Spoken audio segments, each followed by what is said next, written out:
Okay, guys, I am sorry I couldn't be here. I have to go to a doctor's appointment. Miss Miller will guide you through this lesson. And what I'd like you to do on the outline that I provided you for the drill is draw a perfectly competitive industry and firm at long run equilibrium. Draw a natural monopoly making a profit at long run. Show socially optimal and fair return price ceilings. And then draw a price discriminating monopoly at equilibrium and label price, quantity, marginal revenue, and profit. Now, the first one you should be able to draw on your own. You don't need any help for that. Graphs 2 and 3, if you want to talk amongst each other, if you want to look at your notes, that's all fine. We'll give you about 6 minutes to do this, and then I'll be back to talk you through it.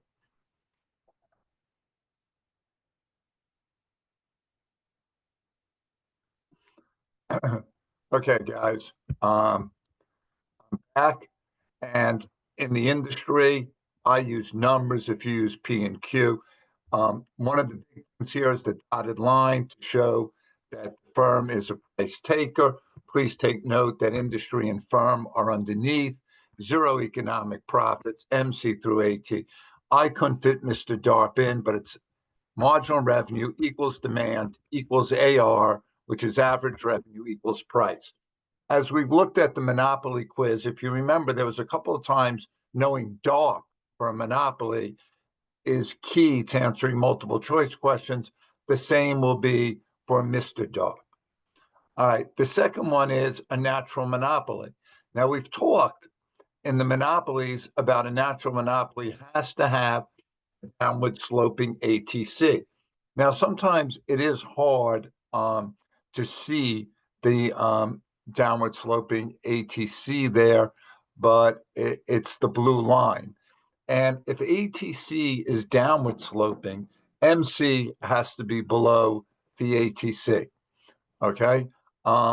Because if your average total cost is coming down, your next additional cost has to be lower than that.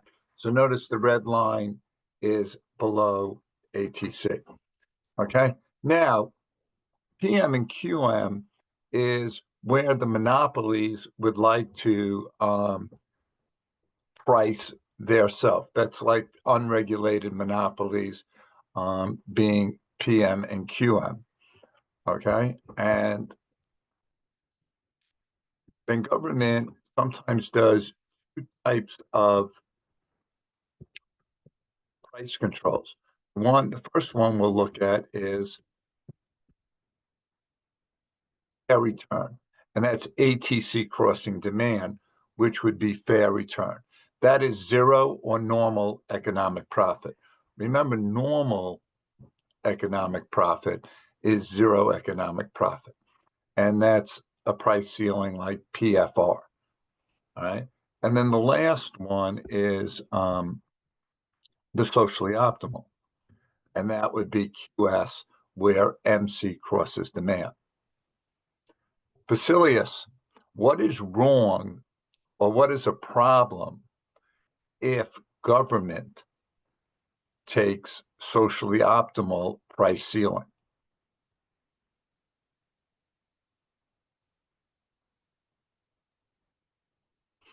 Okay, you're right. If the government does the price ceiling at MC crosses demand, which is the red, it's below the ATC and they're losing money.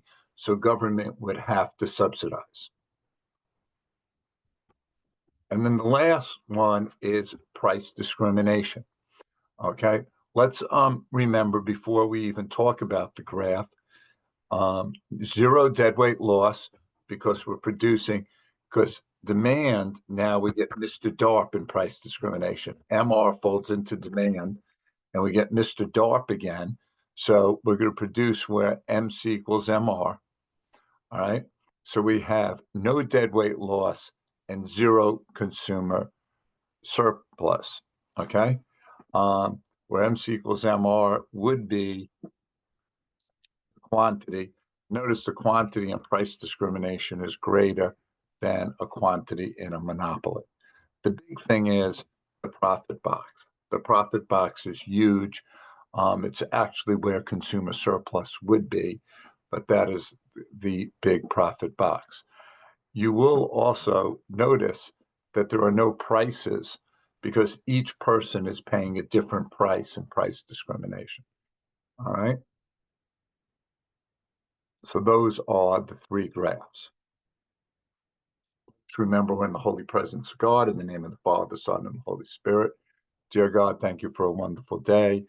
Um, I truly appreciate the cooperation the guys are given, even when I'm not here. St. John the Baptist of Sal, live Jesus in our hearts.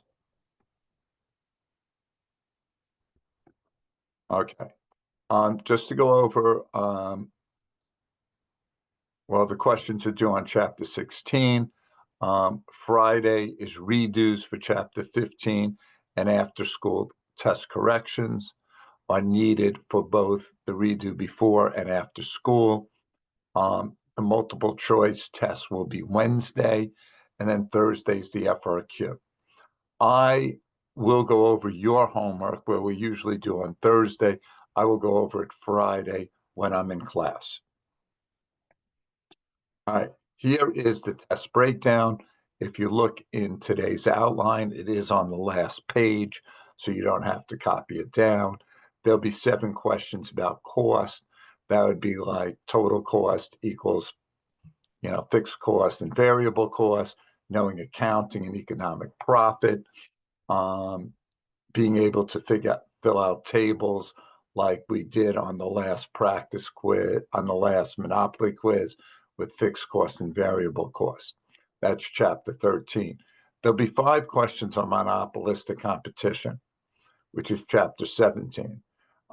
Let us remember that monopolistic competition is a lot like Monopoly on the graph, except it cannot make profit in the short or long run. All right. But you need to know the characteristics of a monopolistic competition. For example, hundreds, plenty of advertising, easy to enter and exit. There's 8 questions on perfect competition, which is chapter 14, 5 on oligopolies, which we're doing today, which is chapter 16, and 6 on monopolies, which we just had our quiz on. The FRQ is either perfect competition or monopoly. You have to know those graphs. And I will do a video on explicitly what they usually ask in perfect competition on monopolies. All right. That's a video you have to watch before the FRQ, and you have to really grasp all the information there. All right. Again, we're going to do the homework tomorrow. All right. If you could take out yesterday's outline so we could finish off some of yesterday's outline. And just take briefly look at your game theory notes. Okay. Because we're going to do another game theory. And I'm going to give you, remember, like blue is going to go with firm 1.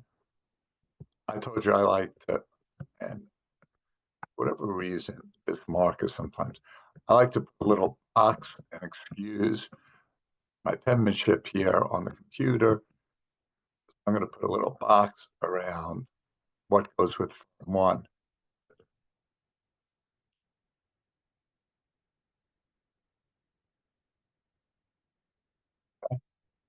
Now try to do this by yourself, but if you get stuck, you can ask your partner for help. Remember, when I'm looking at firms 2, I'm looking at the numbers in red, and I'll be going in this direction. When I'm looking at firm 1, I'm looking down at the numbers in blue. Okay. Now, this is a reminder before I give you a couple of minutes to do this, is the dominant strategy is the best move to make regardless of what your opponent does. So like that would be if no matter what firm 1 does, firm 2 goes high. That would be a dominant strategy.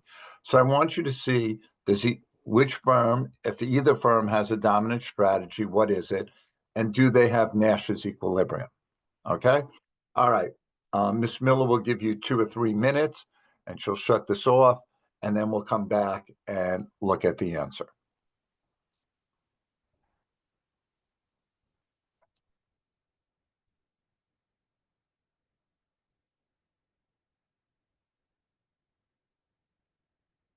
Okay. Hey, Bradley, we're going to look at what firm one does. So Bradley, if firm two goes high, what should firm one do? You're right. It should go high. I'm going to put a check there because it would make $100 instead of 50. Remember, when we're looking at firm one, we're going down the blue numbers 100 to 50. Okay. Ashton, if firm two goes low, what should we do? Okay, we're going to go high and make 60, and I'm going to put a check there instead of 20. Again, firm two is going low. We're looking at the blue numbers. They belong to firm one. And when we're looking at firm one, we're looking down. Now, Mr. Patel, do they have a dominant strategy? You are right, Mr. Patel. No matter what, they have to go high, right? But the firm one's dominant strategy is high. Okay. Now let's look at firm two. Remember, they're in the red and we're going horizontal. Corey, if firm one goes high, what should firm two do?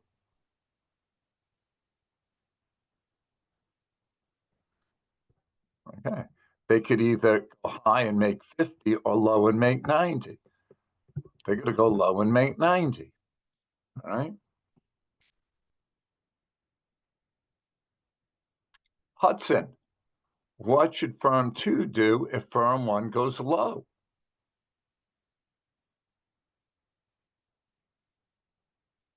Okay. Firm two should go high and make 40, which is greater than 10.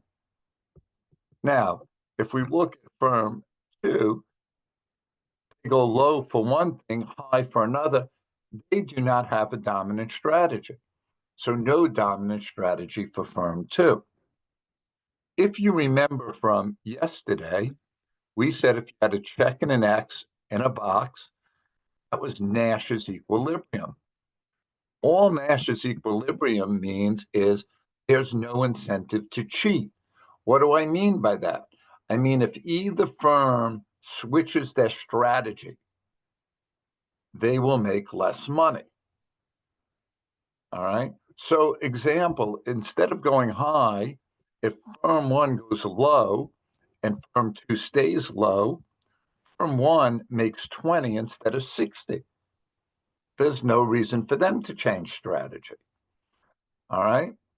So that is Nash's equilibrium.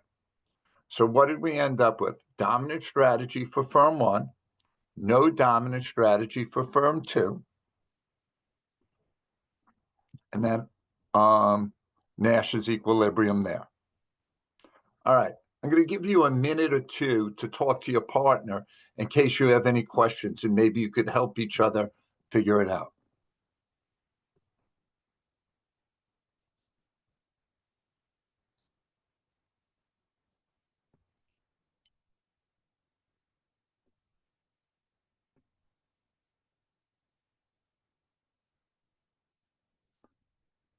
Okay. I'm back. And if you still have questions on this, make a note of it and we'll talk about it tomorrow. Okay. I'm just going to do a little erasing here, clean up my board. Okay. All right. This is just showing you what we did, that, if firm two went high, firm one should go high. And, The firm one's dominant strategy is high, since they should always go high. And firm two doesn't have a dominant strategy. And then we have the Nash's equilibrium there. Okay. And like I said, I say no incentive to cheat, but it's probably a better thing to say no incentive to change. Okay. Now, sometimes they'll ask in Nash's equilibrium, how much profit is firm one making? Well, firm one would be making 60 and firm two would be making 90. Okay.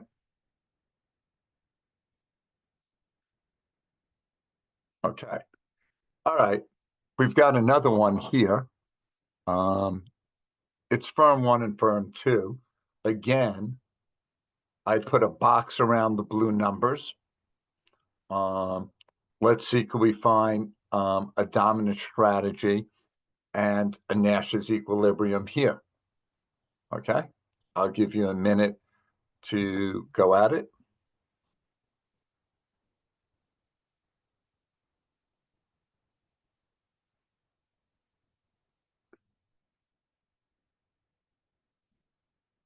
And actually, I should give you 2 or 3 minutes, but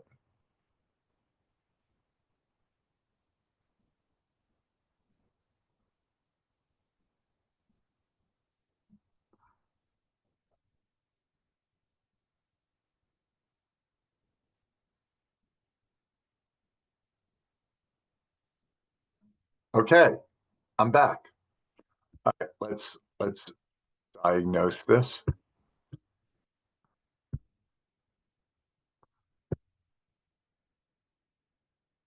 Let me see if I get the red drawing pen here. Oh, no.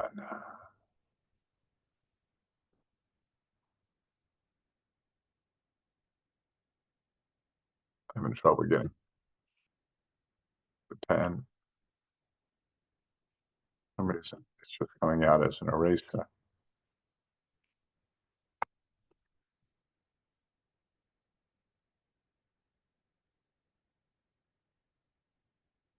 Whoops. All right, I'm going to try one more time.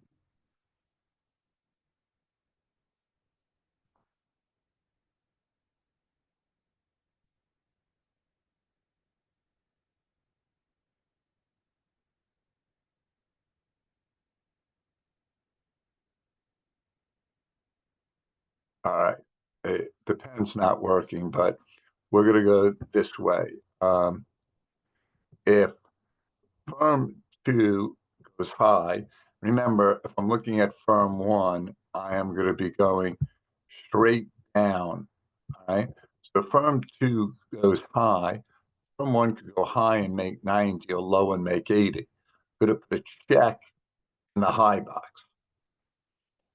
If firm two goes low, firm one high and make 50 or low and make 70. I'm going to put a check in the low box here. Now, they don't have a dominant strategy because one, it's going to go high and the other, it's going to go low. All right.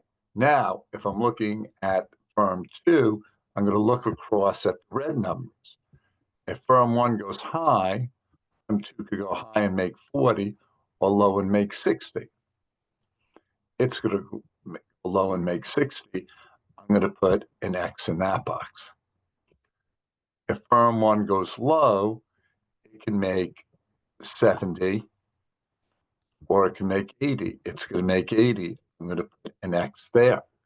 So it appears that firm one does not have a dominant strategy, that firm two's dominant strategy is low, and the bottom right box is Nash's equilibrium, where, again, there's no incentive to cheat. Okay, quick multiple choice. I'll give you about a minute to do this, and we'll come back and discuss it.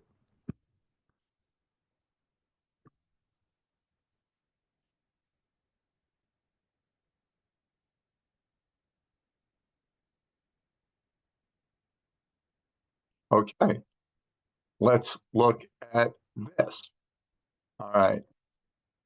If Gmine cheats, Gmine will make $10 to cheat and $5 not to cheat. Bmine is going to cheat. All right. If Gmine does not cheat, Bmine makes 25 to cheat and 20 not to cheat. They get to cheat again. Okay. Now we're going to look across. All right. So if Bmine cheats, Gmine will cheat for 5 and not cheat for 20. Not going to cheat. All right. I've got a Nash's equilibrium over there. All right. If Bmine doesn't cheat, Gmine can cheat for 15 or not cheat for 25. All right. So I've got cheat for Bmine as the dominant strategy and not cheat for Gmine as the dominant strategy. So I'm going to go E as, pretty sure I'm going E as an Ln here.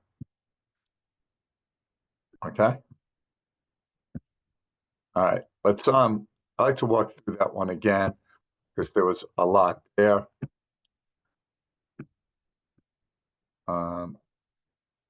So again, I'm trying to get the thing out of the way. All right. Again, if Gmine cheats, I'm looking to see what Bmine does. I'm going down. The alternative is 10 or 5. You get a cheat to make 10. If Gmine doesn't cheat, I'm looking down in this column. It's 25 or 20. They're going to take 25. All right. Now going across, if Bmine cheats, I can make 5 or 20. I'm going to choose 20. Not cheat, 15 or 25. So I'm going to not cheat. So they both have dominant strategies. For Gmine, it's not to cheat. For Bmine, it is to cheat. Man, could they pick more confusing names? All right, let's see. Could we get an eraser out here? We go up this. All right. So we've got a little FRQ action going on here. I don't know how much time you have in the period. If you have 8 or 10 minutes, we would give you about 8 minutes to do this. Try to do as much of it as you can by yourself, and then I'll be back to go over it with you. So we'll give you about 8 minutes.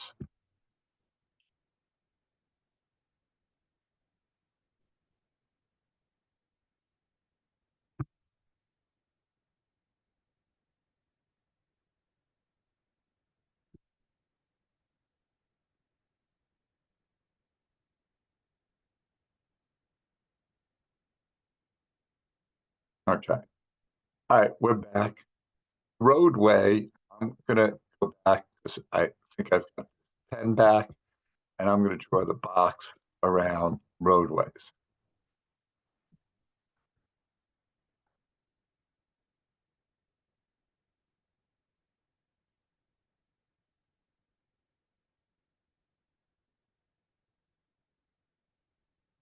All right. Max, what type of structure do these firms operate in?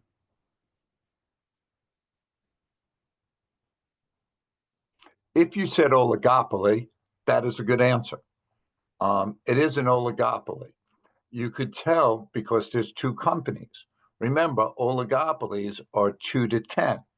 The second thing I might say, it's 2 companies, and they're using game theory, which is something that companies would do if there was mutual dependence. And that is, again, a characteristic of oligopolies. All right. Question 2.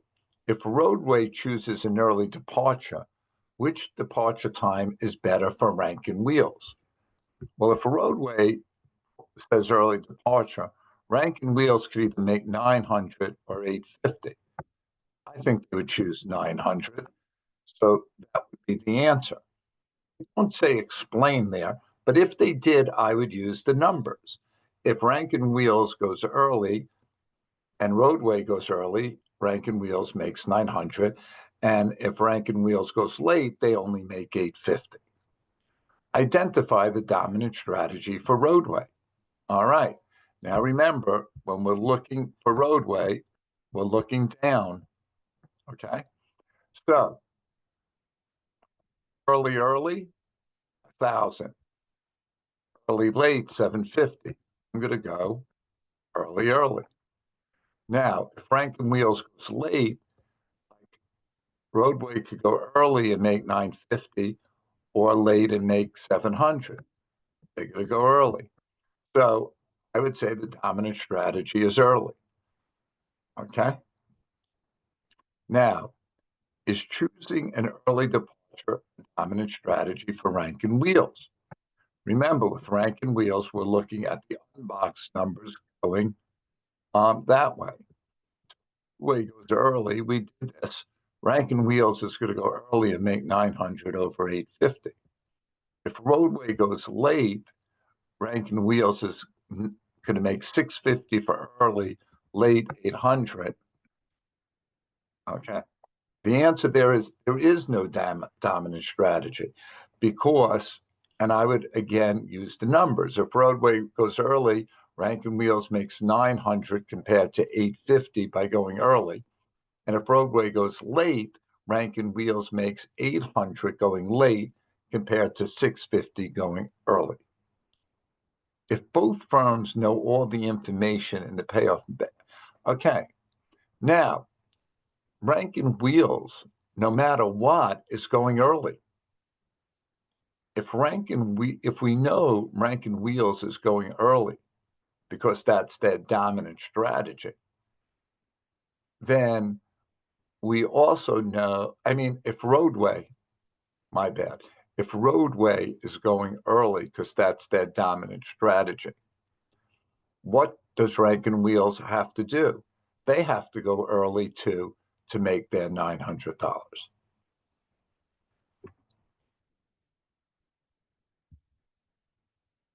Okay. All right. Now let's look at like the rubric that the College Board has, and we can see how they gave. So you got 1 point is earned for identify the market as oligopoly since there are only two firms, and then market is mutually independent.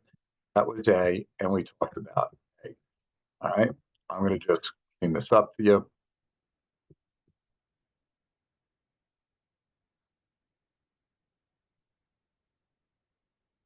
Then 1 point is earned for stating that Rankin Wheels will choose an early departure.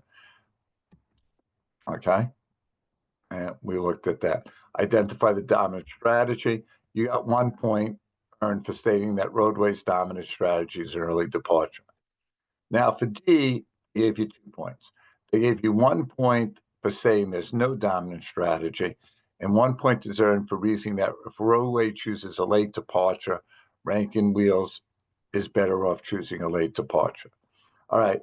I use the numbers. I think they want the numbers more today.